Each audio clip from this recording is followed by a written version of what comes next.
Hoy nos vamos a sumergir en una historia, una que dura casi 800 años. Es un relato de imperios, de reinos enfrentados y de una transformación que, la verdad, cambió la península ibérica para siempre. Bueno, pues todo empieza aquí. Nos situamos en el año 711. El reino visigodo está en plena guerra civil. Hay dos aspirantes al trono, Rodrigo y Ágila. Y en un movimiento que lo cambiaría todo, Ágila hace algo desesperado. Pide ayuda a los musulmanes, que están justo al otro lado del estrecho de Gibraltar.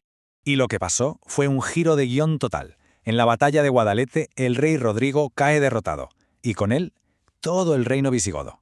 Pero ojo, los que ganan no le dan el poder a Ágila, que fue quien les llamó, ni mucho menos. Se quedan y establecen su propio territorio, al que van a llamar Al-Ándalus. ¿Y la capital? Pues la próspera ciudad de Córdoba. A ver, para entender bien lo que está pasando hay que dar un paso atrás y ver el mapa completo. Su llegada a la península no fue algo que surgiera de la nada.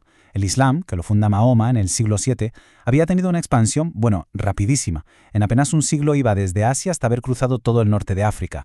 O sea que la península era, por así decirlo, el siguiente paso lógico. Vale, la historia de Al-Ándalus es larguísima y bastante compleja, la verdad.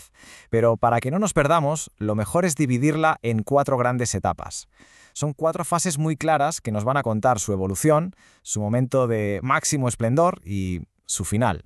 Venga, vamos al lío. Tenemos primero el Emirato, después la Edad de Oro, que es el Califato, luego una etapa de división con los reinos de taifas y, para terminar, el último bastión, el reino nazarí de Granada. Vamos a verlas una por una. Bueno, pues al principio, Al-Ándalus no era más que una provincia, un emirato que dependía del califa que estaba en Damasco. Pero todo esto cambia cuando llega una figura clave, Abderramán I. Él es quien rompe los lazos políticos con el califato y declara Al-Ándalus independiente. Ojo, políticamente independiente, porque la autoridad religiosa del califa la seguía reconociendo. Pero vamos, es el primer gran paso para tener una identidad propia. Y aquí llegamos al momento cumbre, al apogeo total. En el año 929, otro Abderramán III, da el paso definitivo. Se autoproclama califa. ¿Y qué significa esto? Pues la independencia total, ya no solo política, sino también religiosa. En ese momento, Córdoba se convierte en una de las ciudades más importantes y avanzadas del mundo. Y más tarde, gente como Almanzor afianzaría este poder con sus famosas razias, sus incursiones militares contra los reinos cristianos del norte. Pero claro, después del esplendor suele venir la división. Y así fue. El califato se hace añicos y se rompe en más de 20 reinos pequeñitos, las famosas taifas. Y claro, a menudo luchaban entre ellos. Lo curioso es que, aunque políticamente eran muy débiles, muchas de estas taifas fueron centros culturales brillantísimos que competían entre sí en arte, en poesía, en ciencia. Pero esa debilidad, esa división interna, fue la oportunidad de oro para los reinos cristianos del norte. Toda esta falta de unidad acabó llevándolos a una derrota clave decisiva, en la batalla de las Navas de Tolosa en 1212. Después de ese golpazo en las Navas de Tolosa, todo lo que era Al-Ándalus queda reducido a un único bastión, el reino de Granada, y ahí aguanta más de 250 años. Sobrevive como un enclave culturalmente espectacular. De ahí nos llega, por ejemplo, la Alhambra, una maravilla, pero estaba cada vez más solo, más aislado y con más presión por todos lados. Vale, hemos visto la historia de Al-Ándalus. Pero claro, esa es solo una parte de la historia. Para tener la foto completa, ahora tenemos que mirar al norte, porque mientras todo esto pasaba, allí se estaba gestando una respuesta.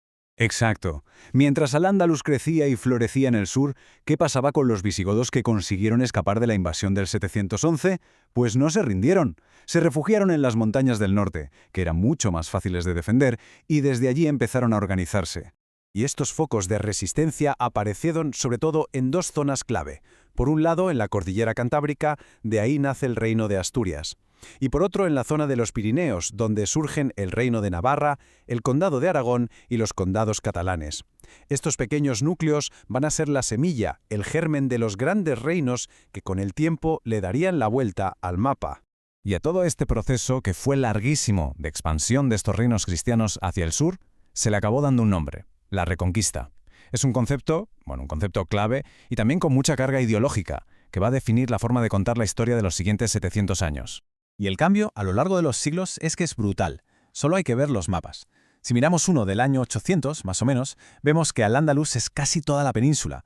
Pero si saltamos a finales del siglo XV, la tortilla se ha dado la vuelta por completo. Son los reinos cristianos los que dominan y han ido arrinconando al último territorio musulmán en el sur. Entonces, la pregunta es, ¿cómo se produjo este cambio tan radical? Bueno, la estrategia cristiana se basó en dos cosas. Por un lado, un avance militar, sí, pero muy gradual. Y por otro, algo que fue crucial, la repoblación. O sea, no se trataba solo de conquistar un castillo, se trataba de asentar a población cristiana en las tierras que ganaban, de construir pueblos, iglesias, monasterios, para asegurar ese territorio de forma definitiva.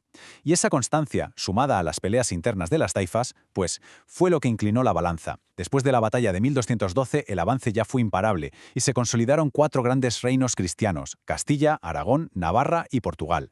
El final estaba a la vuelta de la esquina. Y así llegamos a un año. Un único año que lo cambia absolutamente todo. 1492.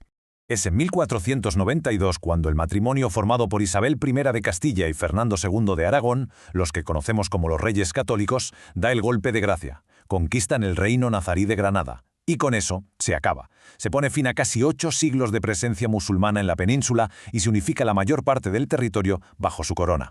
Y es que hay que entender la importancia de 1492, porque no es solo el fin de Al-Ándalus, es que es el fin de la Reconquista, es la consolidación de la unión de Castilla y Aragón, que es la base de lo que luego será España. Y por si todo esto fuera poco, es que es el mismísimo año en que Cristóbal Colón, con el dinero de estos reyes, se embarca en un viaje que va a cambiar el mapa del mundo para siempre. Un año de los que marcan un antes y un después, vamos. Y así se cierra un capítulo de 800 años. Una historia que no fue solo de conquista y guerra, sino también de una convivencia y un intercambio cultural inmenso. Y esto, claro, nos deja con una pregunta final, ¿no? ¿Qué legado ha dejado todo esto? Cuando miramos a nuestro alrededor, a nuestra cultura, a nuestro idioma, ¿dónde acaba la herencia romana o visigoda y dónde empieza la huella profundísima e imborrable que dejó al andaluz?